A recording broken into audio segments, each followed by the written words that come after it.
ಅಥವಾ ಎಕ್ಸಾಮ್ ಬರೀಕ್ ಹೇಳಿದ್ರು ಅಥವಾ ಆಟಲಕ್ಕೆ ಹೇಳಿದ್ರು ಏನು ಭಾಳ ಹಚ್ಚಿಲ್ಲ ಮನ. ಆದ್ರೆ ಒಂದು ವಿಷಯ ಮಾಡಿ ಹಾಗಿದ್ರೆ ನಾವು ಎಷ್ಟು ಶಕ್ತಿಶಾಲಿಗಳು, ದೇವರು ನಮ್ಮನ್ನು ಕರೆದಾಗ ಅಂದಾಗ ಎಷ್ಟು ನಾವು ವಿದ್ಯಾಭ್ಯಾಸ ಮಾಡಿದವರು, ನಾವು ಎಷ್ಟು ಪಂಡಿತರು, ನಾವು ಎಷ್ಟು ಚೆನ್ನಾಗಿ ಜ್ಞಾನವುಳ್ಳವರು, ನಾವು ಡಿಗ್ರಿ ಹೋಲ್ಡರ್ಗಳು, ನಾವು ಎಷ್ಟು ಶಕ್ತಿಶಾಲಿಗಳು, ನಾವು ಐಶ್ವರ್ಯವಂತರು, ನಾವು ಎಷ್ಟು ಹೊಲ ಮಾಡಿದೆವು, ಎಷ್ಟು ಸಂಪಾದನೆ ಮಾಡಿದೆವು, ನಾವು ಎಷ್ಟು ಬಿಸ್ನೆಸ್ ಆಗಿದೆ ಅಂದ್ಕೊಂಡು ದೇವರು ನಮ್ಮನ್ನು ಕರೆದ ಹೀಗಿಲ್ಲ. ಹಿಂಗೆ ಕರೆದಿಲ್ಲ ದೇವರು. ನಿನ್ನ ಹೊಲ ನೋಡಿ, ನಿನ್ನ ಮನೆ ನೋಡಿ, ನಿನ್ನ ಡಿಗ್ರಿ ನೋಡಿ ಏನು ಕರೆದಿಲ್ಲ. ಹಾಗಾದ್ರೆ ಯಾರನ್ನು ಕಾರಣ ದೇವರು? ಇಲ್ಲಿ ಬಂದು ಕುಂತಿದ್ರು ಯಾರು? ನಾವು ದೇವ್ರಿಗೆ ಪ್ರಾರ್ಥನೆ ಮಾಡಿದಾಗ ಯಾರಿದ್ದೇವು? ಆ ಪ್ರಾರ್ಥನೆ ಮಾಡಿದ್ರೆ ಒಂದು ವರ್ಷ ಹೋದ್ರೆ ಬಂದು ಕುರಿತೆ 1ನೇ ಅಧ್ಯಾಯ 25 ವರ್ಷ 26 ವರ್ಷ ಹೋದ್ರಿ. ಯಾಕಂದ್ರೆ ನಾವು ಅನೇಕ ಸಲ ನಾವು ಅಂತೀವಿ ಏನಂದ್ರೆ ನಾವು ನಾನು ದೇವ್ರ ಕಾಲ ನಾವು ಚೆನ್ನಾಗಿರ್ತೇವೆ, ಚೆನ್ನಾಗಿರ್ತದ. ಆದ್ರೆ ಆ ದೇವ್ರ ಮುಂದೆ ಅಥವಾ ದೇವ್ರ ಸನ್ನಿಧಾನ ನಮ್ಮ ಎಜುಕೇಶನ್ ಅಥವಾ ನಮ್ಮ ಒಂದು ಏನಂತ ನಮಗೆ ಶಕ್ತಿ, ನಮ್ಮ ಜ್ಞಾನ ನಮ್ಮಲ್ಲಿ ಎಷ್ಟಿದೆ ಅಂತಂದಾಗ 1 ಕುರಿತೆ 1ನೇ ಅಧ್ಯಾಯ ಆದ್ರ 26 ವರ್ಷ ಹೋದ್ರಿ ಸಿಕ್ಕ ಜೋರಾಗಿ ಓದ್ಬೋದು. ಸಹೋದರರೇ, ದೇವರು ನಿಮ್ಮನ್ನು ಕರೆದಾಗ ಎಂತವರನ್ನು ಕರೆದಾನೆಂದು ಆಲೋಚಿಸಿರಿ.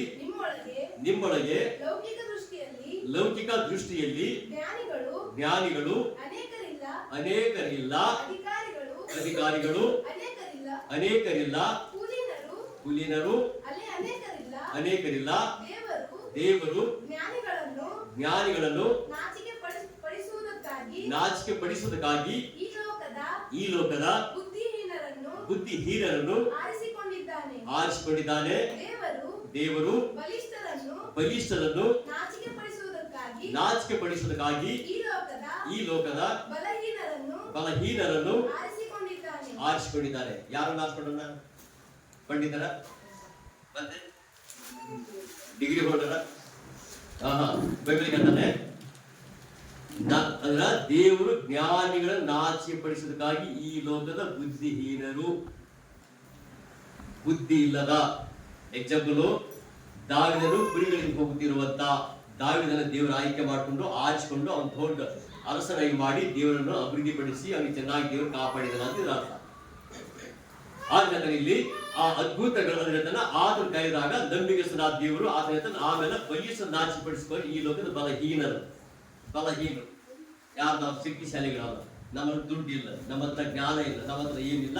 ಅದಕ್ಕೋಸ್ಕರ ದೇವರು ಅಂತ ನಾನು ಇದನ್ನು ಕರೆದೆ, ನಿನ್ನ ಆರಿಸ್ಕೊಂಡೆ. ಅಂದ್ರೆ ಎಲ್ಲದರಲ್ಲಿ ನಾನು ನಿನ್ನೆ ಆರಿಸ್ಕೊಂಡಿದ್ದೆ.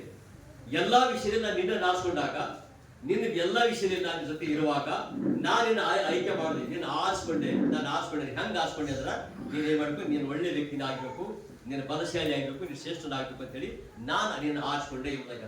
ಆದ್ರೆ ದೇವ್ರ ವಾಕ್ಯ ನೋಡ್ತೀವಿ. ಆದ್ರೆ ಈಗ ದೇವ್ರ ವಾಕ್ಯ ಹೇಳ್ತಾನ ಆರಿಸ್ಕೊಂಡಾಗ ನಮ್ಮ ಜೀವಿತ ಹೆಂಗಿರ್ಬೇಕು? ಆರಿಸ್ಕೊಂಡ ನಿಜ ಕಾರಣ ಆತನ ಕರೆದ, ಆತನ ಆರಿಸ್ಕೊಂಡ, ದೇವರಿನ ಅಭಿವೃದ್ಧಿ ಪಡಿಸ್ದ, ಎಲ್ಲ ಮಾಡ್ತಿದಾಗ ಆಮೇಲೆ ಹೇಳ್ತಾನ ಆ ಕರೆದಾಗ ಹೆಂತವ್ರು ಕರೆದನು.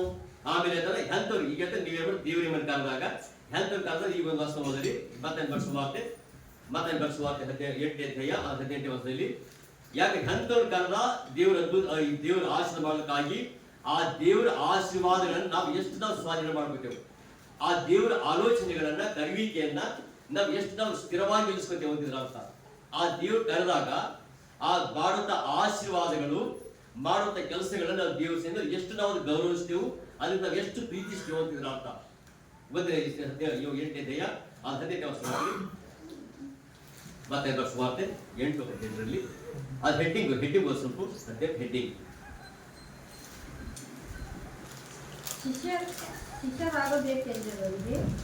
ಶಿಷ್ಯರಾಗಬೇಕೆಂದಿರುವವರಿಗೆ ವೈರಾಗ್ಯವೇ ಅವಶ್ಯವೆಂದು.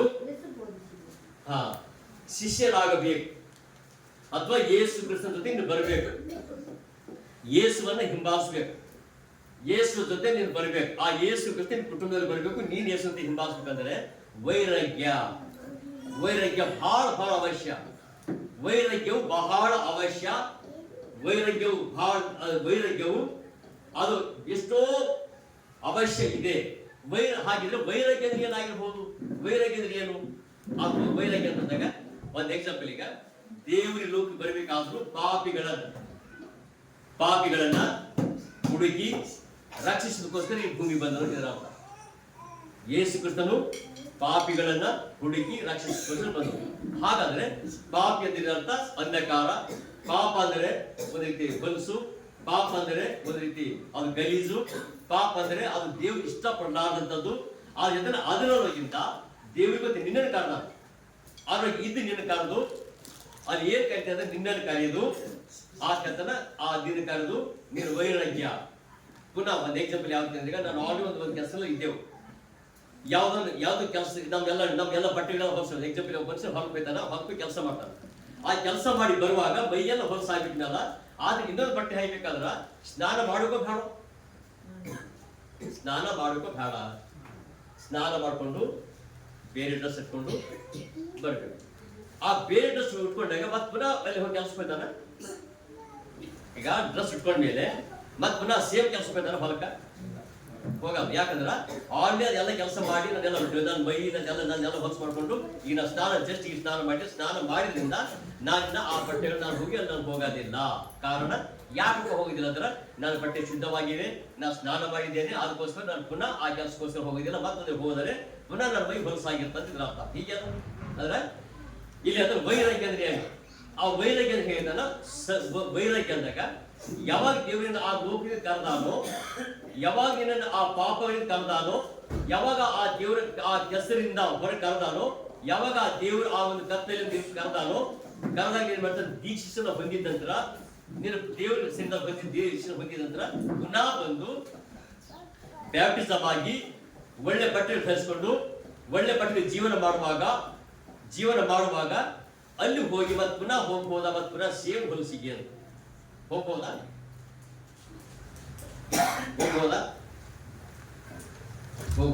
ಇಲ್ಲತನ ಹೋಗ್ಲಿಕ್ಕೆ ಬೇಡ. ಯಾಕಂದ್ರೆ ಏನಾದ್ರು ವೈರಾಗ್ಯ ಅಂದ್ರೆ ಅದಕ್ಕೂ ನನಗೆ ಸಂಬಂಧ ಇಲ್ಲ, ಅದಕ್ಕೂ ನನ್ನ ಜೊತೆ ಇರಲ್ಲ.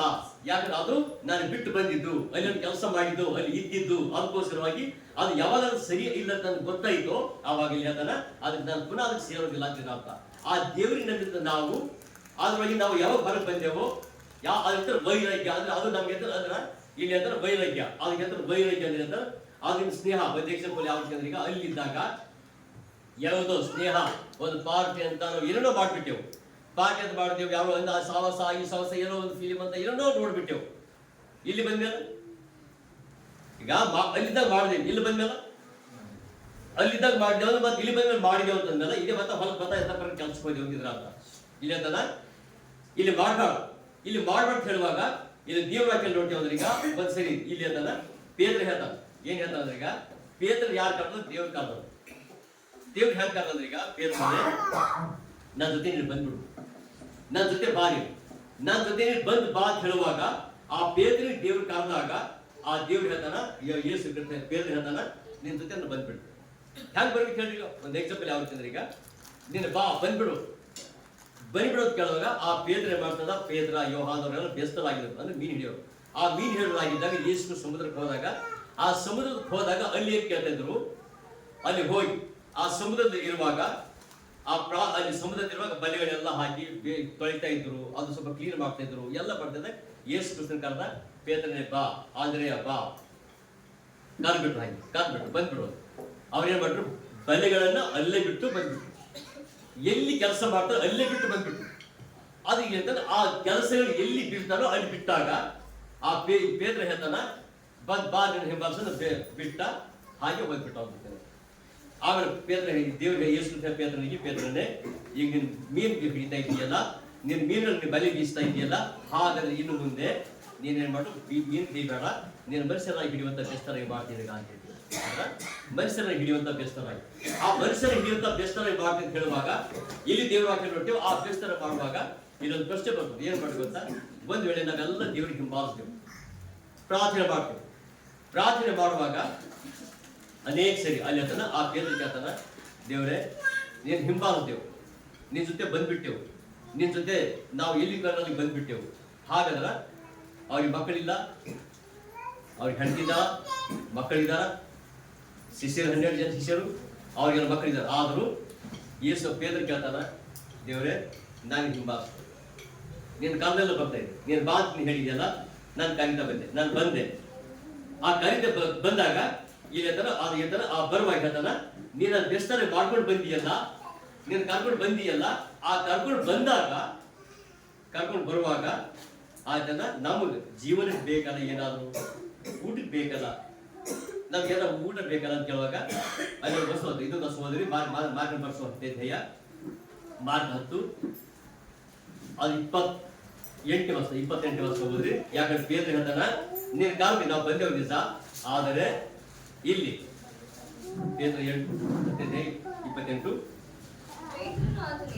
ಪೇತ್ರನ ಆತನಿಗೆ ಈಗೋ ಹೇಳ್ತಾನ ನಾವು ಎಲ್ಲ ಬಿಟ್ಟು ಅಂದ್ರ ಎಲ್ಲ ಬಿಟ್ಟೆವು, ಪ್ರತಿಯೊಂದು ಎಲ್ಲ ಬಿಟ್ಟೆವು. ಇದರ ಅರ್ಥ ಪ್ರತಿಯೊಂದು ಎಲ್ಲವೂ ಬಿಟ್ಟು ನಿನ್ನನ್ನು ಹಿಂಬಾಲಿಸಿದ್ದೇವೆ ಎಂದು ಹೇಳೋದಕ್ಕೆ ಏನ್ ಹೇಳ್ತಾನ ಪ್ರಾರಂಭಿಸ್ತಾನ ಪೇತ್ರ, ಯೇಸುವೆ ನೀನು ಕರ್ಕೊಂಡು ಅದು ನಾವು ಬಲೆ ಅಲ್ಲೇ ಬಿಟ್ಟೆವು, ನಮ್ಮ ಹೆಂಡತಿ ಮಕ್ಕಳಿಗೆಲ್ಲ ಅಲ್ಲೇ ಬಿಟ್ಟೆವು, ನಿನ್ನ ಹಿಂದೆ ನಾವು ಬಂದ್ಬಿಟ್ಟಾಗ ಮತ್ ನಮ್ಗೆ ಏನೋ ಬೇಕಲ್ಲ, ನೀವೆಲ್ಲ ಪ್ರೇರಿ ಬಂದಾಗ ನಿಮ್ ಜೊತೆ ಇರುವಾಗ ನಿಮಗೆ ಕೂಲಿ ಬೇಕಲ್ಲ. ಈಗ ಒಂದ್ ಜನ ಇಲ್ಲಿ ಒಂದು ಮುಂಜಾನೆ ಹಿಡ್ಕೊಂಡು ಸಾಯಂಕಾಲ ಒಂದು ಮಧ್ಯಾಹ್ನ ಕಾಲ್ ಬಿಟ್ರಲ್ಲ, ಇವತ್ತು ಕೂಲಿ ಬೇಕಲ್ಲ. ಯಾಕಂದ್ರೆ ಈಗ ನಾವು ಏನು ಪ್ರಶ್ನೆ ಮಾಡ್ತೇವೆ ಅದೇ ಪ್ರಶ್ನೆ ಯಾವಾಗ ಮಾಡಿದಾರ.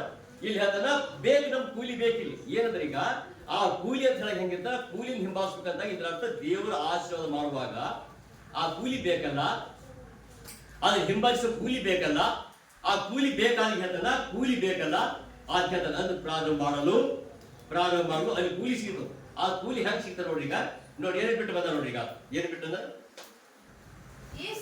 ಯೇಸು ಈಗ ನಾನು ಎಂತ ಸತ್ಯವಾಗಿ ಹೇಳ್ತೇನೆ. ಹಂಗ ಸತ್ಯವಾಗಿ ಹೇಳ್ತೇನೆ ಅಂದ್ರೆ ಸತ್ಯ ಸುಳ್ಳು ಹೇಳ್ತೇನೆ ಏನೋ ಆಯ್ತಲ್ಲ. ಹಿಂಗ ಸತ್ಯವಾಗಿ ಅಂದ್ರ 100% ಸತ್ಯವಾಗಿ ಹೇಳ್ತೇನೆ. ಏನಂತ ಹೇಳ್ತಾ ನೋಡಿ, ಸತ್ಯವಾಗಿ ಯಾವನು ನನ್ನ ನಿಮಿತ್ತವು ಸುವಾರ್ತೆಯ ನಿಮಿತ್ತವು ಮನೆಯನ್ನಾಗಲಿ ಅಣ್ಣ ತಮ್ಮಂದಿರನ್ನಾಗಲಿ ಅಕ್ಕ ತಂಗಿಯರನ್ನಾಗಲಿ ತಾಯಿಯನ್ನಾಗಲಿ ತಂದೆಯನ್ನಾಗಲಿ ಮಕ್ಕಳನ್ನಾಗಲಿ ಭೂಮಿಯನ್ನಾಗಲಿ ಏನ್ ಮಾಡೋನು ಬಿಡ್ತೇವ. ಕಷ್ಟ ಅಲ್ಲ. ಮನೆ ಬಿಡ್ಬೇಕು, ಅಣ್ಣ ತಮ್ಮರು ಬಿಡ್ಬೇಕು, ಅಕ್ಕ ತಂಗಿಯರು ಬಿಡ್ಬೇಕು, ಮಕ್ಕಳಿಗೆ ಬಿಡ್ಬೇಕು. ಹಿಂಗೇನ ಇವರೆಲ್ಲ ಏನ್ ಮಾಡ್ಬೇಕು ಬಿಟ್ಟು ನಿನ್ ಹಿಂಬಾಲಿಸ್ಬಿಟ್ಟೇವಲ್ಲ.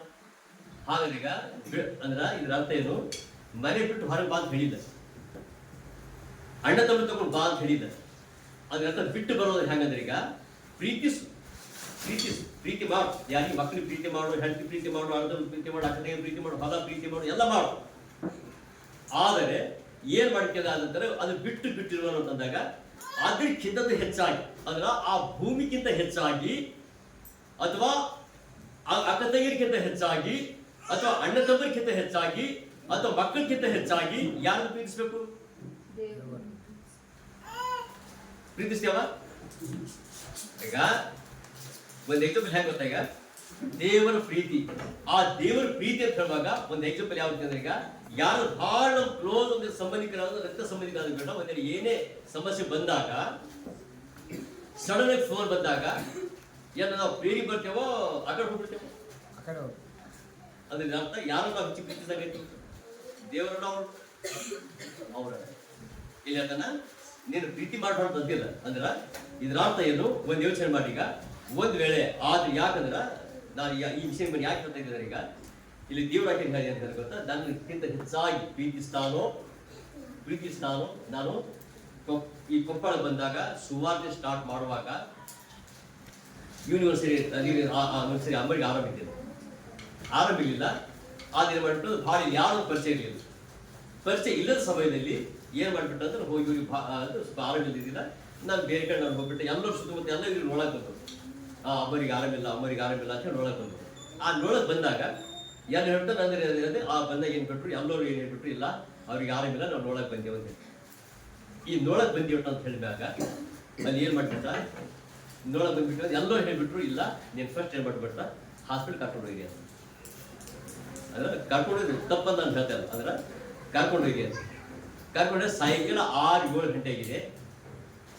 6 ಗಂಟೆ ಆದ ಕರ್ಕೊಂಡು ಯಾರು ನಮ್ಮದು ಭಾಳ ಕ್ಲೋಸ್ ಯಾರೂ ಇಲ್ಲ. ನಾವು ಅದೇ ವರ್ಷ ನಾವು ಸುಮ್ಮನೆ ಬಂದೆವು ಕೊಪ್ಪಳಿಗೆ ಬಂದ ಯಾರು ಪರಿಚಯ ನಮಗಿಲ್ಲ.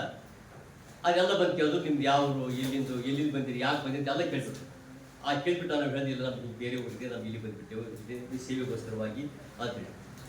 ಅದರ ಮತ್ತೆ ದೇವರಿಂದ ಆಸರೆ ಬೇಕಾದ್ರೆ ನಾನು ಏನು ಮಾಡಬೇಕಾಗಿತ್ತು ಅಂದ್ರೆ ಇಲ್ಲಿ ಎಲ್ಲ ಹೇಳ್ಬಿಟ್ಟು ತೊಗೊಂಡು ಹಾಗೆ ನಿಮ್ದು ಯಾವರಪ್ಪ ಅಂತ ಕೇಳಿದಾಗ ಆಗ್ಬಿಟ್ಟು ಎಲ್ಲ ನಮ್ಮ ಹಿಂಗೆಲ್ಲ ಒಂದು ಬೀದರಿಗೆ ಅಂತ ಹೇಳ್ಬಿಟ್ಟ ಏನು ಮಾಡಿದ್ರು ಇಲ್ಲ ಅವ್ರಿಗೆ ನೀವು ತೋರಿಸ್ಕೊಂತ ಹೇಳಿದಾಗ ಈಗ ತೋರ್ಸೋದು ಹೇಳ್ತಾದ್ರಿಂದ ಅದು ಎಷ್ಟು ದುಡ್ಡು ಆಗೋದು ನಿಮಗೆ ಈಗ ದುಡ್ಡಿಲ್ಲ.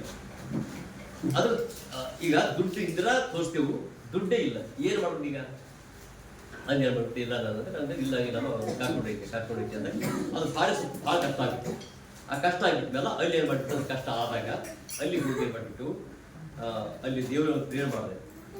ಬಂದ ಕಷ್ಟ ಒಬ್ಬರು ಎಲ್ಲ ಒಂದು ಹಳೆ ವಿಶ್ವಾಸ ಒಬ್ಬರಿಗೆ ಇದ್ದಾಗ ಅವ್ರ ಕಳೆದು ಇಲ್ಲ ಭಾಷೆ ನಮ್ಮ ಮನೆ ಬಂದು ಪ್ರೇರಣೆ ಮಾಡ್ತಿದ್ದೆ. ಪ್ರೇರಣೆ ಮಾಡೋದು ಹೋಗೋದಾಗ ಈಗ ಬಿಟ್ಟು ಹೋಗ್ಬೇಕು ಕರ್ಕೊಂಡು ಹೋಗ್ಬೇಕು ಆರೋಗ್ಯ ಬಿಟ್ಟು ಹೋಗ್ಬೇಕು ಕರ್ಕೊಂಡು ಹೋಗ್ಬೇಕು. ಈಗ ಕರ್ಕೊಂಡು ಹೋಗ್ಬೇಕು ಬಿಟ್ಟು ಹೋಗ್ಬೇಕು ಅಂತ ಇಲ್ಲ. ಕರ್ಕೊಂಡು ಆರಾಮಿಲ್ಲ. ಈಗ ಬಿಟ್ಟು ಹೋಗ್ಬೇಕಾದ್ರೆ ನಮ್ಮವ್ರು ಯಾರು ಇಲ್ಲ. ಅದೇ ಬಟ್ ಆದರೂ ಆಕೆ ಒಬ್ಬಕ್ಕೆ ಬಿಟ್ಟು ಸುತ್ತಮುತ್ತ ಎಲ್ಲರೂ ಇದ್ದರು. ನೀವು ಸ್ವಲ್ಪ ಜಸ್ಟ್ ನಾವು ಪ್ರೇಯರ್ ಮಾಡ್ಕೊಂಡು ಬರ್ತೀವಿ ಅಂತ ನಾವು ಪ್ರೇಯರ್ ಮಾಡಿ ಬರ್ತೀವಿ ಅಂತಂದಾಗ ಅವ್ರೇನು ಹೇಳ್ಬಿಟ್ರು, ಹೆಂಡತಿ ಮುಚ್ಚೋನು ದೇವ್ರು ಮುಚ್ಚೋನು, ಹೆಂಡತಿ ಮುಚ್ಚೋನು ದೇವ್ರು ಮುಚ್ಚೋನು. ಹೆಂಡತಿ ಬೇಡ, ಹೆಂಡತಿಗೆ ಬೇಕು, ದೇವ್ರಿಗೆ ಬೇಡ, ದೇವ್ರಿಗೆ ಬೇಕು. ಅದು ಒಂದೇನು ಮಟ್ಟರು ಅಲ್ಲಿ ಬಂದಾಗ ಒಂದೇ ಒಂದು ಹೇಳಿ ಜಸ್ಟ್ ಹೋಗಿ ನಾನು ಮನೆ ಹೋಗಿ ಪ್ರೇಯರ್ ಮಾಡಿ ನಾವು ಒಂದು 5 ನಿಮಿಷ ವಾಕ್ಯ ನಾನು ಬಂದ್ಬಿಡ್ತೇವೆ. ಅಂದ್ರೆ 5 ನಿಮಿಷ ಹೋಗಿ ನಾವು ವಾಕ್ಯ ಬರ್ತೀವಿ ಅಂತಂದಾಗ ಈಗ ನಾನು ಹೋಗಿ ನಾನು ದೇವರಿಗೆ ನಾನು ಕೊಪ್ಪಳ ಸೇವೆ ಬಂದೆ ಅಂತಂದಲ್ಲ, ಆ ಕೆಲಸ ಮಾಡೋ ದೇವ್ರನ್ನ ಕೂಲಿ ಕೊಡ್ತಾನೋ ಅಥವಾ ಇಲ್ಲೇ ಕುಂದ್ರೆ ಕೂಲಿ ಕೊಡ್ತಾನೋ? ಕೆಲಸ ಮಾಡೋ ಕೂಲಿ. ಇಲ್ಲಿ ಏನು ಮಾಡಿಬಿಟ್ಟ ಇಲ್ಲ ಯಾಕೆ ನೀವು ಏನಾದ್ರು ಅನ್ಕೊರಿ ಅಡ್ಡಿಲ್ಲ, ನಾವು ಹೋಗಿ ಫಸ್ಟ್ ನಾವು ಹೋಗಿ ಪ್ರೇಯರ್ ಮಾಡಿ ಅಂತ ಬಂದ್ಬಿಡ್ತೇನೆ. ನಾನು ಕೆಲಸ ಮಾಡಿಬಿಡ್ತೆ, ನಾನು ಕೆಲಸ ನಾನು ಮಾಡ್ತೆ ಅಂದಾಗ ಇದತ್ತ ನಾ ಕೆಲಸ ಮಾಡೋದು ಕೂಲಿ ಗಟ್ಟಿ ಕೂಲಿ ಗಟ್ಟಿ. ಯಾವಾಗ ನಾನು ಅಲ್ಲಿ ಹೋದೆ ಮತ್ತೆ ರಾತ್ರಿ ಮತ್ತೆ ಬಂದು ಎಲ್ಲರೂ ಬೇದ್ರು ನನಗೆ. ಏನು ಬೇದ್ರು ಅಂದ್ರೆ ಈಗ ಅಲ್ಲಪ್ಪ ನೀನು ಎಂಥ ಮನುಷ್ಯ ರೀತಿ ಹೆಂಡತಿ ಪ್ರೀತಿ ಇಲ್ಲ, ಗಂಡ ಪ್ರೀತಿ ಇಲ್ಲ, ಮಕ್ಕಳ ಪ್ರೀತಿ ಇಲ್ಲ, ಎಂಥ ಕಠಿಣ ರೀತಿ ಕಠಿಣ ಇಲ್ಲ, ಪ್ರೀತಿ ಇದೆ. ಆದರೆ ನನ್ನ ಕೂಲಿ ಭಾಳ ಮುಖ್ಯವಾಗಿದೆ. ಆ ಕೂಲಿ ಭಾಳ ಮುಖ್ಯವಾದ್ರೆ ನಾವು ಫಸ್ಟ್ ಆ ಕೆಲಸ ಮಾಡಿದಂತ ಕೂಲಿ ಸಿಗ್ತಂತ ನಾವು ಈಗ ಬಂದಾಗ ಅವ್ರು ಹೇಳ್ಬಿಟ್ರು ಇಲ್ಲ ತಿರುಗಿ ವಾಪಸ್ ಬಂದೆ ಎಲ್ಲರೂ ನಾನು ಸ್ವಲ್ಪ ಬೇದ್ರೆ ಎಲ್ಲರೂ ಏನಪ್ಪ ನೀನು ಎಂಥ ಮನುಷ್ಯನಾಗಿದೆ ಅಂದ್ರೆ ಆಮೇಲೆ ರಾತ್ರಿ ಬಂದೆ. ಎಲ್ಲರೂ ತಮ್ಮ ಮನೆಗೆ ಹೋಗ್ಬಿಟ್ರು. ನಾನು ನನ್ನ ಮಗ ಮುಂಗಷ್ಟೇ ಸಣ್ಣ ಮಗ ಇದ್ದರು, ಇನ್ನಾಗ ಪ್ರೀತಿಲ್ಲ. ಅವಾಗ ಏನು ಮಾಡಿಬಿಟ್ಟ ಪ್ರೇಯರ್ ಮಾಡಿಬಿಟ್ಟು ಏನು ಪ್ರೇಯರ್ ಮಾಡಿ ದೇವ್ರಿಗೆ ಕೊಪ್ಪಳ ಕರೆದು ಸೇವೆಗೋಸ್ಕರ ಕರೆದು ಸೇವೆ ಮಾಡಿದೆ. ಆದರೆ ನೀನು ಏನು ಮಾಡಿಬಿಟ್ಟು ನೀನು ಕೆಲಸ ಮಾಡಿದೆ. ಈಗ ನನ್ನ ಹೆಂಡತಿಗೆ ಆರೋಗ್ಯ ಯಾರು ಸ್ವಲ್ಪ ಈಗ ತೋರಿಸೋದು ಯಾರೀಗ ಏನು ಮಾಡ್ತಾರೆ ನೀನು ಕೆಲಸ ಮಾಡೋದು ನಾನು ಹೋದೆ ಕೊಪ್ಪಳ ಬಂದು ಬಾದ್ರು ಬಂದೆ, ಅಲ್ಲಿ ಹೋಗಿ ಪ್ರೇಯರ್ ಮಾಡಿ ಬಂದೆ. ಈಗ ನನ್ನ ಹೆಂಡತಿಗೆ ಆರೋಗ್ಯ ಕೂಲಿ ಬೇಕು. ಈಗ ನನಗೆ ಕೂಲಿ ಬೇಕಾದ್ರೆ ಮಾಡ್ತಾರೆ ರಾತ್ರಿ ಎಷ್ಟು 6 ಗಂಟೆ ಅಂದಾಳು ಬೆಳಿಗ್ಗೆ 5 ಗಂಟೆಗೆ ಮೈಯೆಲ್ಲ ಪವರ್ ಕೊಡ್ತದೆ ಅಂತೇಳಿ ಎದ್ದು ಅಡುಗೆ ಮಾಡಿ ಸ್ಟಾರ್ಟ್ ಮಾಡ್ತಾರೆ. ಕೂಲಿ ಬಂತಲ್ಲಿ ಇದು ಕೂಲಿ ಹೇಳ್ತಾನೆ. ಅದು ಬೇರೆ ಹೇಳ್ತಾನೆ. ಆದರೆ ಎಲ್ಲ ಬಿಟ್ಟು ಅದು ಪೂರ್ತಿ ಬಿಡೋದು ಹೇಳಿಲ್ಲ, ಬಿಟ್ಕೊಟ್ಟು ಕಳ್ಸ್ಕೊಟ್ಟಿಲ್ಲ. ಆದರೆ ಬಿಟ್ಟು ಇದ್ದಕ್ಕಿಂತಲೂ ಹೆಚ್ಚಾಗಿ ದೇವರ ಪ್ರೀತಿ ಮಾಡಬೇಕು ಅಂತಿದ್ರ ಬೇದ್ರೆ ಹೇಳ್ತಾನ. ಇದನ್ನೆಲ್ಲ ಎಲ್ಲ ಬಿಟ್ಟು ಬಂದೇವಲ್ಲ, ಎಲ್ಲ ಬಂದೆವು. ಆದರೆ ಅದ್ರ ಈಗ ಅವ್ರಿಗೆ ಯಾವ್ದು ಬಿಟ್ಟಿದೆಯೋ ಮನೆ, ಹೆಂಡತಿ, ಮಕ್ಕಳು, ಹೊಲ, ಮನೆ ಎಲ್ಲ ಬಿಟ್ಟಿದೆಯಲ್ಲ, ಈಗ ಬೇಕು ಹೊಡೆದು ಬಿಟ್ಟಾಗ ಬೇಕು ಹೆಂಗ್ ಸಿಗ್ತದೆ ನೋಡಿ. ಸಿಗ್ತದಿಲ್ಲ ಅಂತಲ್ಲ, ಹೆಂಗ್ ಸಿಗ್ತದ ಓದೋಣ ಹಂಗೆ. ಮತ್ತೆ ಬಿಟ್ಟಿರುವನು ಅವನಿಗೆ ಯಾಗಿನ ಕಾಲ ಅದು ಆಗಿನ ಕಾಲ ಅಲ್ಲ, ಈಗಿನ ಕಾಲ ಯಾರ ಕಾಲ ಇದು ಹೌದಾ? ಈಗ ಈಗಿನ ಕಾಲದಲ್ಲಿ ಅದು ಆಗಿನ ಕಾಲ ಈಗಿನ ಕಾಲದಲ್ಲಿ ಅದು ಈಗಿನ ಕಾಲದಲ್ಲಿ ಏನ್ ನೋಡಿ. ಈಗ ಮನೆ, ಅಣ್ಣ ತಮ್ಮ, ಅಕ್ಕ ತಂಗಿ, ತಾಯಿ, ಮಕ್ಕಳು, ಭೂಮಿ ಇವೆಲ್ಲವೂ ಹಿಂಸೆ. ಈಗ ಮನೆ ಇದೆ, ಹೊಲ ಇದೆ, ಎಲ್ಲ ಅಕ್ಕತ್ತಿದೆ, ತಮ್ಮ ಇದೆ, ತಂಗಿ ಇದೆ, ಎಲ್ಲ ಇದೆ. ಆದರೆ ಸಹಿತವಾಗಿ ಅಲ್ಲ ಇನ್ ಸ್ವಲ್ಪ ಯಾವ ಹಂಗೆ ಹಿಂಸೆಗಳ ಹಿಂಸೆಗಳ ಸಹಿತ ಅದ್ರ ಜೊತೆ ಅಂದ್ರ ಅದ್ರ ಜೊತೆ ಹಿಂಸೆ ಹಾಕಿ ಗೊತ್ತಾ? ಹಿಂಸೆ ಅಂದ್ರ ತೊಂದರೆಗಳು, ಕಷ್ಟಗಳು, ಸಮಸ್ಯೆಗಳು, ಇವೆಲ್ಲ ಜೊತೆಯಲ್ಲಿ ಇವೆಲ್ಲ ಸಿಗ್ತವೆ. ಅಂದ್ರ ತೊಂದರೆ ಬರಬೇಕು ಬರ್ಬಾರ್ದು. ಒಂದು ಎಕ್ಸಾಂಪಲ್, ಈಗ ಸಮಸ್ಯೆ, ಒಂದು ಎಕ್ಸಾಂಪಲ್ ಕರೆಕ್ಟ್ ಒಂದು ಅರ್ಥ ಹೇಳ್ತೀನಿ. ಒಂದು ಗರ್ಭಿಣಿ ಸ್ತ್ರೀ, ಆ ಗರ್ಭಿಣಿ ಸ್ತ್ರೀ ಏನ್ ಮಾಡ್ತಾರ, ಪ್ರೆಗ್ನೆಂಟ್ ಇರ್ತಾವ. ಪ್ರೆಗ್ನೆಂಟ್ ಇದ್ದಾಗ ಹೊಟ್ಟೆ ನೋವು ಸ್ಟಾರ್ಟ್ ಆಗಬೇಕು, ಸ್ಟಾರ್ಟ್ ಆಗ ಒಳ್ಳೆ ಸರಿ ಆದೋ ಸರಿ. ಈಗ ಹೊಟ್ಟೆ ನೋವು ಸ್ಟಾರ್ಟ್ ಆಗೋದು ಆಗ್ಬೇಕು, ಆಗ್ಬಾರ್ದು. ಅದು ಹೆಣ್ಮಗು ಚೆನ್ನಾಗಿ ಬೇಕಿತ್ತು, ಆಗ್ಬೇಕು ಆಗ್ಬಾರ್ದು, ಆಗ್ಬೇಕು. ಆಗಿಲ್ಲ ಅಂದ್ರೆ ಡೆಲಿವರಿ ಆಗಲ್ಲ. ಹಿಂಗೆಲ್ಲ ಆಗಿಲ್ಲ, ಡೆಲಿವರಿ ಆಗಲ್ಲ. ಆದ್ರೆ ಈ ಅದನ್ನ ಹಿಂಸೆ ಆಗ್ಬೇಕು, ಅದನ್ನ ನೋವು ಆಗ್ಬೇಕು. ನೋವು ಆಗುವಾಗ ಅಥವಾ ಬಾಧೆ ಅನುಭವಿಸುವಾಗ ಅಥವಾ ಕಷ್ಟ ಅನುಭವಿಸುವಾಗ ಹೊಟ್ಟೆನೂ ಸ್ಟಾರ್ಟ್ ಆದಾಗ ಇದ್ರ ಅರ್ಥ ಏನಂದ್ರ ಒಂದು ಹೊಸ ಮಗು ಬರ್ತಾ ಇದೆ ಇದ್ರ ಅರ್ಥ. ಹಿಂಗೆಲ್ಲ ಒಂದು ಹೊಸ ಮಗು ಬರ್ತಾ ಇದೆ ಇದ್ರ ಅರ್ಥ. ಈಗ ಇಲ್ಲಿ ಹೇಳ್ತಾ ನಿನಗೂ ಸಿಗುತ್ತದೆ, ನಿನಗೆ ಎಲ್ಲ ಸಿಗುತ್ತದೆ. ಏನ್ ಸಿಗ್ತದೆ ಗೊತ್ತಾ? ಮನೆ ಇದೆ, ಹೊಲ ಇದೆ, ಆಸ್ತಿ ಎಲ್ಲ ಸಿಗ್ತದೆ, ಎಲ್ಲ ಸಿಗುತ್ತದೆ. ಆದರೆ ಹಿಂಸೆಗಳ ಸಹಿತ ಅದ್ರ ಜೊತೆ ಸಿಗುತ್ತದೆ. ನಮ್ಗೇನ್ ಬೇಕು? ದೇವರ ಆಶ್ರಯ ಬೇಕು. ಹಿಂಸೆ ಊರಿಗೆ ಯಾರು ಬೇಯಿಸ್ಕೊತೇವ? ಬೇದ ನಾವಲ್ಲ ಅಂದ್ರೆ ಅರ್ಥ ಹಿಂಸೆಗಳ ಸಹಿತ ಅಥವಾ ತೊಂದರೆಗಳ ಸಹಿತ ಇವೆಲ್ಲ ಅನುಭವಿಸಿದ್ರೆ ಆಮೇಲೆ ಇವೆಲ್ಲ ಸಿಗ್ತಾವ, ತಾನೇ ಸಿಗಲ್ಲ. ಒಂದು ಎಕ್ಸಾಂಪಲ್, ಈಗ ಒಂದು ಹಣ್ಣು ಬೇಕಾದ್ರೆ ಕಲ್ತಂಗ್ ಹುಡಿಬೇಕು ನಾವು, ಕಲ್ತಂಗ್ ಹುಡಿದ್ರೆ ಸಿಗ್ತೀರಿ. ಈಗ ಅದೇ ಪ್ರಕಾರ ಹೇಳ್ತಾರೆ, ಹಿಂಸೆಗಳ ಸಹಿತವಾಗಿ ಇವೆಲ್ಲ 100ಕ್ಕೆ 100ರಷ್ಟು ಅಂದ್ರ ಯಾವ್ದು ಕಮ್ಮಿ ಇಲ್ಲ, ಎಲ್ಲ 100% ಎಲ್ಲ ಸಿಗ್ತದೆ. ಆ ಹೇಳ್ತಾರೆ ಎಲ್ಲ ಸಿಗುತ್ತದೆ, ಎಲ್ಲ ಸಿಗ್ತದೆ. ಪ್ರತಿದಿನ ಏನ್ ಬೇಕೋ, ನೀನ್ ಅಣ್ಣ ಸಿಗ್ತಾನ, ತಮ್ಮ ಸಿಗ್ತಾನ, ಅಕ್ಕ ಸಿಗ್ತಾಳ, ತಂಗಿ ಸಿಗ್ತಾಳ, ಮನೆ ಸಿಗ್ತದ, ಎಲ್ಲ ಸಿಗ್ತದೆ. ಆದರೆ ಏನ್ ಬೇಕಲ್ಲಿ? ಹಿಂಸೆ, ತೊಂದರೆ, ಕಷ್ಟ. ನಮ್ಗೆ ಏನ್ ಬೇಕು? ಕಷ್ಟ ಆಗ್ಬಾರ್ದು. ಅದ್ರ ಏನ್ ಮಾಡ್ಬೇಕು? ಆಶೀರ್ವಾದ ಫುಲ್ ಬೇಕು, ಕಮ್ಮಿ ಬಾರ್ದು, ಫುಲ್ ಬೇಕು. ಆಶೀರ್ವಾದ ಫುಲ್ ಬೇಕು, ಕಷ್ಟ ಆಗ್ಬಾರ್ದು, ಹಿಂಸೆ ಆಗ್ಬಾರ್ದು, ಯಾರ ಕೈ ಬೇಯಿಸ್ಕೋಬಾರ್ದು. ಆದರೂ ಆಶೀರ್ವಾದ ಮಾತ್ರ ಫುಲ್ ಬೇಕು ನಾವು. ಇಲ್ಲಿ ಹೇಳ್ತಾನ ಹಾಗೆ ಸಿಗಲ್ಲ. ಬೈಬಲ್ ಹೇಳ್ತಾನ ಅವಮಾನ, ನಿಂದೆಗಳು, ತಿರಸ್ಕಾರಗಳು, ಆ ಜೊತೆ ಇನ್ನೊಂದು ಮತ್ತೆ ಬರ್ಸಬಾರ್ದೆ. ಹಂಗೆ ಓದೋದು 5 ಅಧ್ಯಾಯ. ಯಾಕಂದ್ರ ಅದು ಸುಮ್ಮನೆ ಅಂತಲ್ಲ, ಅದ 100ಕ್ಕೆ 100ರಷ್ಟು ಸಿಗುತ್ತದೆ. ಮತ್ತೆ ಬರ್ಸಬಾರ್ದೆ. 5 ಓದ್ರಿ. ಯಾಕಂದ್ರ ಆ ಹಿಂಸೆಗಳು, ಆ ತೊಂದರೆಗಳಾಗ್ಬಿಟ್ಟು ದೇವ್ರಿಗೆ ನಂಬಿಕೆ ನಿಜ. ಆ ದೇವ್ರಿಗೆ ನಂಬುವಾಗ ನಮ್ಗೆ ಏನಾಗ್ಬಾರ್ದು? ಕಷ್ಟ ಬರ್ಬಾರ್ದು. ನಾವು ನಂಬಿದಾಗ ಎಲ್ಲ ಒಳ್ಳೇದೇ ಆಗ್ಬೇಕು. ಯಾವ್ದು ಕಷ್ಟ ಆಗ್ಬಾರ್ದು, ಯಾರ ಕೈ ಬೇಯಿಸ್ಕೋಬಾರ್ದು, ಯಾರ ಕಡೆ ಏನ್ ಅನ್ಸ್ಕೋಬಾರ್ದು. 11 ವರ್ಷ 5 11 ಎಲ್ಲ ಆಗ್ಬೇಕು ನಿಜ, ಎಲ್ಲ ಪ್ರತಿಫಲ ಸಿಗಬೇಕು. ಆದರೆ ಯಾರ ನಿಮಿತ್ತವಾಗಿ? ಕ್ರಿಸ್ತನ ನಿಮಿತ್ತವಾಗಿ, ಯೇಸುವಿನ ಸಲುವಾಗಿ ಜನರು ನಿಮ್ಮನ್ನು ನಿಂದಿಸಿ, ಹಿಂಸೆಪಡಿಸಿ, ನಿಮ್ಮ ಮೇಲೆ ಕೆಟ್ಟ ಮಾತುಗಳನ್ನು ಸುಳ್ಳಾಗಿ ಹೋಲಿಸಿದರೆ ನೀವು ಭಾಗ್ಯವಂತರು. ಯಾರು ಭಾಗ್ಯವಂತರು? ಈಗ ಓದಿರೋ ಸರಿ ಓದೋಣ. ಯಾರು ಭಾಗ್ಯವಂತರು? ನೀವು ನನ್ನ ನಿಮಿತ್ತವಾಗಿಯೂ ಜನರು ನಿಮ್ಮನ್ನು ನಿಂದಿಸಿ, ಹಿಂಸೆಪಡಿಸಿ, ನಿಮ್ಮ ಮೇಲೆ ಕೆಟ್ಟ ಮಾತುಗಳನ್ನು ನೀವು ಮಾಡದಿದ್ದರೂ ಮಾಡಿರಿ ಅಂತ ಹೇಳ್ಬೇಕು. ನೀವು ಧನ್ಯರು. ಎಕ್ಸಾಂಪಲ್, ಈಗ ಜನರು ಬಂದು ಬಡ ಜನರು ಯಾವ ಏನು ಅನುಭವ, ಆ ಜನರು ನಿಮ್ಮ ಮೇಲೆ ಕೆಟ್ಟ ಮಾತಾಡಿ, ನಿಂದಿಸಿ, ಹಿಂಸೆಪಡಿಸಿ, ನಿಜೆಯಿಂದ ಕೆಟ್ಟ ಮಾತು ಸುಳ್ಳಾಗಿ ಹೋಲಿಸಿದರೆ ನೀವು ಧನ್ಯರು. ಏನಿಲ್ಲ, ಯಾವ್ದು ಫ್ರೆಂಡೇ ಬೇಡ, ನೀವು ಬೇರೆ ಬೇಡ, ನಿಮ್ಮ ಫ್ರೆಂಡೇ ನಿಮ್ ಜೊತೆ ಇದ್ದರೆ ಬೇಡ. ಸೇರಿಸ್ಕೊತೇವ? ಸೇರಿಸ್ಕೊಳಕ್ಕಾಗಲ್ಲ. ಆದ್ರೆ ಮುಖ ನೋಡ್ತೇವ? ಮುಖ ನೋಡಕ್ಕಾಗಲ್ಲ. ಯಾಕಂದ್ರೆ ನಾವು ಬೇದ.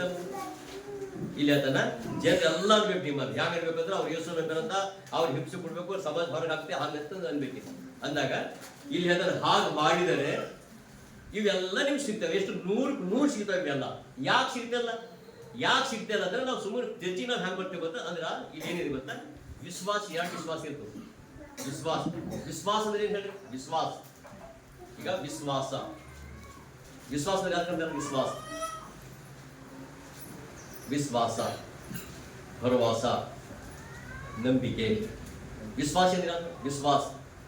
ವಿಶ್ವಾಸ ವಿಶ್ವಾಸ ನಂಬಿಗಸ್ತರು ನಂಬಿಗಸ್ತರು ಅಂತಂದಾಗ ವಿಶ್ವಾಸ ನಂಬಿಗಸ್ತ ವಿಶ್ವಾಸ ಇದೆ ಅಂದ್ರ ಆ ಮನುಷ್ಯ ನಾನು 10,000 ರೂಪಾಯಿ ದುಡ್ಡು ಕೊಟ್ರೆ ಪುನಃ ನಾನು ಕೊಡ್ತಾನೆ ಅನ್ನೋ ವಿಶ್ವಾಸ. ಅಲ್ಲಿ ಬಾಂಡ್ ಅವಶ್ಯಕತೆ ಇರಲ್ಲ, ಅಲ್ಲಿ ಯಾವುದು ಜಮಾನತ್ ಅವಶ್ಯಕತೆ ಇರಲ್ಲ, ಅಲ್ಲಿ ಯಾವುದು ಬರ್ಕಮ ಅವಶ್ಯಕತೆ ಇರಲ್ಲ, ಅವ್ರು ಯಾವ ತಂದು ಅವ್ರು ಕುಡಿ ಅಂತ ತೊಡದಿರಲ್ಲ. ಅದು ವಿಶ್ವಾಸ. ಕೊಟ್ಟ ಸರಿ, ಕುಡಿಲ್ಲಂದ್ರ ಹೋಗ್ಬಾರ್ದು. ಇನ್ನೊಂದ್ಸರಿ ಬಂದಾಗ ಇದು ವಿಶ್ವಾಸ. ಇದಿಲ್ಲಪ್ಪ ನಾನು ಅದು ಚೆನ್ನಾಗಿರ್ಬೇಕು ಅಂದಾಗ ಆ ದುಡ್ಡು ಕೊಟ್ಟಿದ್ದರೆ ತಿರುಗಿ ವಾಪಸ್ ಕೊಡ್ಬೇಕು. ಆಗ ವಿಶ್ವಾಸ ಬರ್ತಾವ. ಹಾಗಾದ್ರೆ ನಾವು ದೇವ್ರಿಗೆ ಎಷ್ಟು ವಿಶ್ವಾಸಿಗಳಾಗಿದ್ದೆವು, ಎಂತ ವಿಶ್ವಾಸಿಗಳಾಗಿದ್ದೆವು. ಒಂದು ಎಕ್ಸಾಂಪಲ್, ಈಗ 2 ವಿಶ್ವಾಸಿಗಳು ಹೊಟ್ಟೆವು. 2 ವಿಶ್ವಾಸಿಗಳು ಅಂದ್ರೆ ಏನ್ ಬೇಡ, ನಮಗೆ ಏನ್ ಬೇಡ, ನಾವು ಇಷ್ಟು ದಿನ ಆಯ್ತು ಸಾಲ ಮಾಡ್ಕೊಂಡಿದ್ದೇವೆ, ಸಾಲ ಪರಿಹಾರ ಮಾಡ್ಬೇಕಾದ್ರೆ ಏನಿಲ್ಲ, ನಾವು ಮನೆ ಕಟ್ಬೇಕಂತ ನಾವು ಯೋಚನೆ ಮಾಡ್ಕೊಂಡು ದೇವ್ರ ಬಳಿ ಬಂದೆವು. ಮನೆ ಕಟ್ಲಕ್ ಆಗ್ಲಿಲ್ಲ. ನಾವು ಏನೋ ಚೆಸ್ತಾಗಿದ್ದ ಸ್ವಲ್ಪ ಏನೋ ಆತ್ಮಕ ಹುಡುಗರು ಸಿಗಬೇಕು ಅಂತ ಬಂದಿದ್ದೆವು. ಇಲ್ಲಿ ಏನೋ ಇಲ್ಲ, ನಮ್ಗೇನೋ ದೊಡ್ಡ ರೋಗ ಇದೆ, ಆ ರೋಗ ವಾಸಿ ಮಾಡಬೇಕು ಅಂತ ಬಂದೇವು ದೇವ್ರಿಗೆ. ನನ್ ಏನೋ ಸಮಸ್ಯೆ ಇದೆ, ಆ ಸಮಸ್ಯೆ ಏನ್ ಮಾಡ್ತಾನ, ಆ ಸಮಸ್ಯೆ ಬಿಡುಗಡೆ ಆಗ್ಬೇಕು ಅಂತ ನಾವು ಬಂದೆವು. ಒಂದು ಸರ್ತಿ ಬಂದು 1 ತಿಂಗಳು ಬಂದು, 2 ತಿಂಗಳು ಬಂದು, 3 ತಿಂಗಳು ಬಂದು, 6 ತಿಂಗಳು ಬಂದು, 1 ವರ್ಷ ಬಂದು, ಅದು ಸಿಗ್ಲಿಲ್ಲ ಅಂದ್ರ ಬಿಟ್ಕೊಟ್ಟು ಹೋಗ್ಬಿಟ್ಟು. ಇವಾಗ ವಿಶ್ವಾಸಿನ, ಇವಾಗ ಬಿಟ್ಕೊಟ್ಟು ಹೋಗ್ಬಿಟ್ಟ. ವಿಶ್ವಾಸಿ ಅಲ್ಲ. ಇನ್ನೂ ವಿಶ್ವಾಸ ಅಂದ್ರೆ ಈಗ ನೀ ಕೊಡದೇ ಇರು, ನೀ ಬಿಡು, ಏನ್ ಅವಶ್ಯಕತೆ ನಂದು ಇಂದ ಸ್ನೇಹ ಇರ್ಲಿ ಅಂತ. ಇದು ಯುವ ವಿಶ್ವಾಸ. ಇದರ್ಥ ಆ ವಿಶ್ವಾಸಿ ಬೇರೆ. ಆ ವಿಶ್ವಾಸ ಹೇಗಿರ್ತಾನೆ, ವಿಶ್ವಾಸಿ ಸಿಗುತ್ತದೋ ಫ್ರೆಂಡ್ ಅಂತ ಹೇಗಿರ್ತದೆ ಅಂತ. ಏನೋ ಕೊಡ್ತಾ ಮಾತ್ರ ಫ್ರೆಂಡ್ ಆಗಲ್ಲ. ಆದ್ರೆ ನೀನ್ ಬಿಡು, ಚೆನ್ನಾಗಿರೋ ಚೆನ್ನಾಗಿ ಫ್ರೆಂಡ್ ಮಾಡ್ತಾ ಅದು ಫ್ರೆಂಡ್ ಆಗಲ್ಲವ. ಇಲ್ಲಿ ಹೇಳ್ತಾನ ಈ ಫ್ರೆಂಡ್ ಅನ್ನು ಸ್ನೇಹಿತರಂದ್ರೆ ಹೇಗಿರ್ಬೇಕಂದ್ರೆ ಇಲ್ಲಿ ಹೇಳ್ತಾನ, ಆ ಬೇದ್ರೆ ಹೇಳ್ತಾನ, ಯಾವಾಗ ವಿಶ್ವಾಸಗಳನ್ನಾಗಿದ್ದನೋ, ಯಾವಾಗ ನಂಬಿಗಸ್ತನಾಗಿದ್ದನೋ, ಅವಾಗ ಹೇಳ್ತಾನೆ ಆ ಯೇಸು ಜೊತೆ ಹೋಗ್ಬಿಟ್ರು, ಆ ಯೇಸು ಕೃಷ್ಣನ ಜೊತೆ ಹೋಗ್ಬಿಟ್ರಲ್ಲ. ಆ ಪೇತ್ರ ದೇವ್ರು ಏನ್ ಮಾಡ್ಬಿಟ್ಟ, ಪೇತ್ರ ಬಲೆ ಬಿಟ್ಟಿ ಎಲ್ಲ ನೀನು ಬಿಟ್ಕೊಟ್ಟು ಹೋಗ್ಬಿಟ್ಟಿ, ಪ್ರತಿದಿನ ಏನ್ ಬಿಡ್ಬೇಕಂತ ಎಲ್ಲ ಕೊಟ್ಬಿಟ್ಟಿ, ಎಲ್ಲ ಹೋಗ್ಬಿಟ್ಟ ಮೇಲೆ ದೇವ್ರ ಜೊತೆ ಸ್ನೇಹ ಚೆನ್ನಾಗಿ ಬೆಳ್ಕೊಂಡ. ಆ ಹೇಳ್ತಾರೆ ನಿಮ್ಗೆ ಏನ್ ಮಾಡ್ಕೊಂಡು ಬರೀ ಒಂದು ಹೆಣ್ಮಕ್ಳಿಗೆ ಹೆದರ, ಯಾರು ಪೇತ್ರ ಹೆಣ್ಮಕ್ಳಿಗೆ ಹೆದರ. ಆ ಹೆದರಿವಾಗ ಓಡೋಗ್ಬಿಟ್ರು. ಆ ಯೇಸು ಕೃಷ್ಣ ಎಲ್ಲಿ ಕರ್ಕೊಂಡಿರ್ತಾರೋ ಓಡೋಗ್ಬಿಟ್ರು. ಯಾವಾಗ ಅದ್ರ ಜೊತೆ ಕರೆಕ್ಟ್ ಅರ್ಥ ಮಾಡ್ಕೊಳ್ಳೋರು, ಯಾವಾಗ ಅದ್ರ ಜೊತೆ ಪರಿಶುದ್ಧಾತ್ಮ ವಾಸ ಮಾಡ್ತಾ ಇದ್ದಾರೋ, ವಾಸ ಮಾಡ್ತಿರುವಾಗ ಅಲ್ಲಿ ಬೈಬಲ್ ಹೇಳ್ತಾನ, ಪರಿಶುದ್ಧಾತ್ಮ ದೇವರು ನಿಮ್ ಜೊತೆ ಇರುವಾಗ ಅಂತ ಕೆಲಸ ಮಾಡೋದು. ನೀವು ಹೇಳ್ತೀನಿ ನಿಮಗ, ಎಂತ ಕೆಲಸ ಮಾಡ್ತೀವಿ ಅಂತಂದಾಗ ಪರಿಶುದ್ಧಾತ್ಮ ದೇವರು ನಿನ್ನೊಳಗೆ ವಾಸ ಮಾಡುವಾಗ ಏನೋ ಸುಮ್ಮನೆ ಏನೋ ಜಸ್ಟ್ ಮನೆ ಕಟ್ಟಿದ ದೇವ್ರ ಅಂತ ಪರಿಶುದ್ಧಾತ್ಮ ಹಂಗಲ್ಲ. ಆ ಪರಿಶುದ್ಧಾತ್ಮ ಮಾಡ್ಬೇಕಂತ ಹೇಳಿದಾಗ ಇಲ್ಲಿ ವಾಕ್ಯ ಹೇಳ್ತಾನ, ಆ ದಿನ ಬಿಟ್ಬಿಟ್ಟನ ಒಂದು ವಸ್ತು ಓದಿರಿ, ಅಪೊಸ್ತಲರ 3ನೇ ಅಧ್ಯಾಯ. ಯೇಸು ನಿನ್ನೊಳಗಿದ್ದಾಗ ಅಂದ್ರೆ ಪರಿಶುದ್ಧಾತ್ಮ ನಿನ್ನೊಳಗಿದ್ದಾಗ ನೀನು ಎಂತ ಕಾರ್ಯ ಮಾಡ್ತೀಯ ಅಂತಂದಾಗ, ಏನೋ ಇವತ್ತು ಹೊಟ್ಟೆ ಊಟ ಸಿಕ್ತು, ಅದ್ರಾಗ ದೇವ್ರು ಕೊಟ್ರ, ಅದ್ರಾಗ ಹಾಗಂತ ನೀ ಯಾರು ಕೊಟ್ಟ ತಿಳ್ಕೊಬೇಕಲ್ಲ. ಯಾರು ದೇವ್ರು ಕೊಟ್ಟನೋ, ಏನು ದೇವಂತ ಬಂತು, ಏನು ದೇವರಾಷ್ಟ ಬಂತೋ, ಯಾವ್ದು ಬಂತು, ಯಾವ್ದು ಬೇಕಂತ ಅಲ್ಲಿ ಅಂತಾನ ಎಂತ ಕಾರ್ಯ ಮಾಡ್ತೀನಿ ಅಂತ. ಯಾರು ದೇವರು ನಿನ್ನ ಸಂಗಡ ಇರುವಾಗ 3, 5, 6 ವರ್ಷಗಳು 5, 6 ಅವನು ಅವರಿಂದ ದೊರಕಿತೆಂದು ನಿರೀಕ್ಷಿಸಿ ಅವರನ್ನು ಲಕ್ಷ್ಯವಿಟ್ಟು ನೋಡಿದನು. ಆಗ ಪೇತ್ರನು ಇಲ್ಲಿ ಅಂದ್ರೆ ಬೆಳ್ಳಿ ಬಂಗಾರವಂತೂ ನನ್ನಲ್ಲಿಲ್ಲ. ಹಾಗಿದ್ರೆ ಏನಿರ್ಬೋದು ಅವರಲ್ಲಿ? ಯಾವ ಮನುಷ್ಯನ ಈಗ ಬೆಳ್ಳಿನೂ ಇಲ್ಲ, ಬಂಗಾರ ಇಲ್ಲ. ಹಾಗೆ ಆತನ ವಸ್ತು ಇದೆ, ಬೆಳ್ಳಿ ಇಲ್ಲ, ಬಂಗಾರ ಇಲ್ಲ. ಯಾವ ವ್ಯಕ್ತಿಯ ಜೊತೆ ಪರಿಶುದ್ಧಾತ್ಮ ವಾಸ ಮಾಡ್ತಾನೋ, ಯಾವ ವ್ಯಕ್ತಿ ಜೊತೆ ದೇವ್ರು ಇರ್ತಾನೋ, ಯಾವ ವ್ಯಕ್ತಿ ಜೊತೆ ದೇವ್ರು ಮಾತಾಡ್ತಾನೋ, ಯಾವ ವ್ಯಕ್ತಿ ಜೊತೆ ದೇವ್ರು ಸಾಹಸ ಇರ್ತಾನೋ, ಆ ಸಾಹಸ ಮನುಷ್ಯನು ನನ್ನಲ್ಲಿ ಇರುವುದನ್ನು ಬೆಳ್ಳಿನಿಲ್ಲ, ಬಂಗಾರ ಇಲ್ಲ. ಹಾಗಾದ್ರೆ ಆತನ ಏನಿದೆ? ಈಗ ಬೆಳ್ಳಿ ಇಲ್ಲ, ಬಂಗಾರ ಇಲ್ಲ, ದುಡ್ಡಿಲ್ಲ, ಹಣ ಇಲ್ಲ, ಏನು ಇಲ್ಲ. ಅದು ದಾನ ಮಾಡ್ಬೇಕು ಅಂತ ನಮ್ ದೇವ್ರು ನಾವು ನಂಬಿದಾಗ ನಮ್ ಹಣ ಸಿಗ್ಬೇಕು, ನಾವು ಚೆನ್ನಾಗಿ ಮನೆ ಕಟ್ಟಬೇಕು, ನಾವು ಚೆನ್ನಾಗಿರ್ಬೇಕು ಅಂದ್ರೆ ನಮ್ ದೇವ್ರು. ಈ ಪೇತ್ರ ಹೇಳ್ತಾನ ಬೆಳ್ಳಿನಿಲ್ಲ, ಬಂಗಾರ ಇಲ್ಲ ನನಗೆ. ಅಂದ್ರೆ ಏನು? ಬೆಳ್ಳಿನಿಲ್ಲ, ಬಂಗಾರ ಇಲ್ಲ, ಐಶ್ವರ್ಯ ಇಲ್ಲ, ದಾನ ಮಾಡಿ ಏನು ಹತ್ರ ಇಲ್ಲ, ನನ್ನ ಹತ್ರ ಯಾವುದು ಇಲ್ಲ. ಹಾಗೆ ನನ್ನ ಹತ್ರ ಒಂದಿದೆ, ಏನು ಇಲ್ಲ, ಅದು ಒಂದಿದೆ. ಏನಿದೆ ನೋಡಿ ಅಲ್ಲಿ? ಯಾರಿದ್ದಾರೆ ಅವರಲ್ಲಿ? ಅವರೊಳಗೆ ಯಾರಿದ್ದಾರೆ? ಈಗ ಅವರೊಳಗೆ ಯೇಸು ಕ್ರಿಸ್ತ ಇದ್ದಾನೆ. ಆ ಯೇಸು ಕ್ರಿಸ್ತ ಇದ್ದಾಗ ಆ ಯೇಸು ಕ್ರಿಸ್ತ ಏನ್ ಮಾಡ್ತಾನೆ, ಬೆಳ್ಳಿನೂ ಕೊಡಲ್ಲ, ಬಂಗಾರ ಕೊಡಲ್ಲ. ಆತ ಏನ್ ಮಾಡ್ತಾನ, ಈಗ ಯೇಸು ಕ್ರಿಸ್ತನ ಹೆಸರಿನಲ್ಲಿ ಎದ್ದು ನಡೆದಾಡು ಎಂದು ಹೇಳಿ ಅವನನ್ನು ಬಲಗೈ ಹಿಡಿದು ಇದು ದೇವರ ಸಂಗಡ ಇರುವಾಗ ಅಲ್ಲಿ ಬೆಳ್ಳಿನಿಲ್ಲ, ಬಂಗಾರ ಬಾಳು ಅಂತ ಹೇಳಿ ದಾನ ಮಾಡ್ಬೋದಷ್ಟೇ, ಒಂದಿನ ಊಟ ಕೊಡ್ಬೋದಷ್ಟೇ. ಆದ್ರೆ ದೇವರ ಹೇಳ್ತಾನ, ದೇವರು ವಿಶ್ವಾಸಿ ಅಥವಾ ವಿಶ್ವಾಸಿ ಜೊತೆ ಇರುವಾಗ ಅಥವಾ ದೇವರು ಪ್ರಾರ್ಥನೆ ಮಾಡುತ್ತೆ ಇರುವಾಗ ಇಂಥ ದೊಡ್ಡ ಅದ್ಭುತಗಳನ್ನು ಕಲಿಲಿಕ್ಕೆ ಸಾಧ್ಯ ಅಂತ ಹೇಳ್ತಾನೆ. ಅದ್ ಹೇಳ್ತಾನೆ, ಆ ದೇವ್ರ ಜೊತೆ ಮತ್ತೆ ದೇವ್ರ ವೈರಾಗ್ಯ ಬೇಕು. ಅದು ಯಾವಾಗ ಸಿಗ್ತಂದ್ರ ಸುಮ್ಮನೆ ಸಿಗಲ್ಲ, ಅದೇನ್ ಮಾಡ್ಕೊಂತ ಸಿಗ್ಬೇಕು ಸುಮ್ಮನೆ ಅಂತ ಹಂಗಲ್ಲ. ಏನ್ ಮಾಡ್ತಾನ, ಅದೆಲ್ಲ ಬಿಟ್ಟು ಬರ್ಬೇಕು. ನೀವು ಬಿಟ್ಟು ಹಾಕೋಣ, ಅದ್ರ ಇದಕ್ಕಿಂತ ಹೆಚ್ಚಾಗಿ ಅದು ಪ್ರೀತಿಸ್ಬಾರ್ದು, ಇದಕ್ಕಿಂತ ದೇವ್ರಕ್ಕಿಂತ ಹೆಚ್ಚಾಗಿ ನಾವು ಮಾಡಬಾರ್ದು. ಯಾಕಂದ್ರೆ ಸ್ನೇಹ ಇದೆ, ಇದು ಪ್ರೀತಿ ಇದೆ, ಎಲ್ಲ ಇದೆ. ಅದಕ್ಕೋಸ್ಕರ ನೀವೇನ್ ಮಾಡ್ಬೇಕು, ಆ ದೇವ್ರ ಸನ್ನಿಧಾನದಿಂದ ನೀವು ಎಲ್ಲಕ್ಕಿಂತ ಹೆಚ್ಚಾಗಿ ನೀವು ದೇವರಿಗೆ ಪ್ರೀತಿಸ್ಬೇಕಂತ ಹೇಳ್ತಾನೆ. ಅಂದ್ರೆ ಹೇಳ್ತಾನ, ಆ ದೇವರಿಗೆ ಪ್ರೀತಿ ಮಾಡ್ಬೇಕು. ಯಾವಾಗ ನಾವು ದೇವರಿಗೆ ಪ್ರೀತಿ ಮಾಡ್ತೇವೋ, ಯಾವಾಗ ದೇವ್ರ ಸಾಮರ್ಥ್ಯ ಇರ್ತೇವೋ, ಯಾವಾಗ ದೇವರ ಸಂಗಡ ಇರ್ತಾನೋ, ಆ ದೇವರು ನಮ್ಮ ಜೊತೆ ಇರ್ತಾನೆ ಎಂಬುದಕ್ಕೆ ಹೇಳ್ತಾನೆ. ಅದಕ್ಕೋಸ್ಕರವಾಗಿ ಆ ದೇವರು ನಮ್ಮ ಸಂಗಡ ಇರ್ಬೇಕಾದ್ರೆ ನಾವ್ ಏನ್ ಮಾಡ್ಬೇಕು, ಆ ದೇವ್ರ ಸಾಮರ್ಥ್ಯ ಎಲ್ಲರೂ ಇರ್ತೇವಾಗಿ ನಾವಿರ್ಬೇಕು. ಯಾವಾಗ ನಾವು ಇರ್ತೇವೋ ಅವಾಗ ದೇವ್ರ ನಮ್ಮ ಸಂಗಡ ಇರ್ತಾನೆ. ಯಾವಾಗ ನಾವು ಆ ಜೊತೆ ಇರ್ತೇವೋ ಆ ದೇವ್ರು ನಮ್ಮ ಜೀವನದಲ್ಲಿ ದೊಡ್ಡ ಕಾರ್ಯ ಮಾಡ್ಲಿಕ್ಕೆ ಸಾಧ್ಯ ಇರ್ತಾರೆ. ಅದಕ್ಕೊಂದು ದೇವ್ರ ಪ್ರೀತಿ ಭಾಗ್ಯ ದೇವ್ರ ಆತ್ಮ ಮಾಡಿ ಪ್ರಾರ್ಥನೆ ಮಾಡಿಕೊಳ್ಳ. ಸರ್ವಶಕ್ತನಾದ ದೇವರೇ,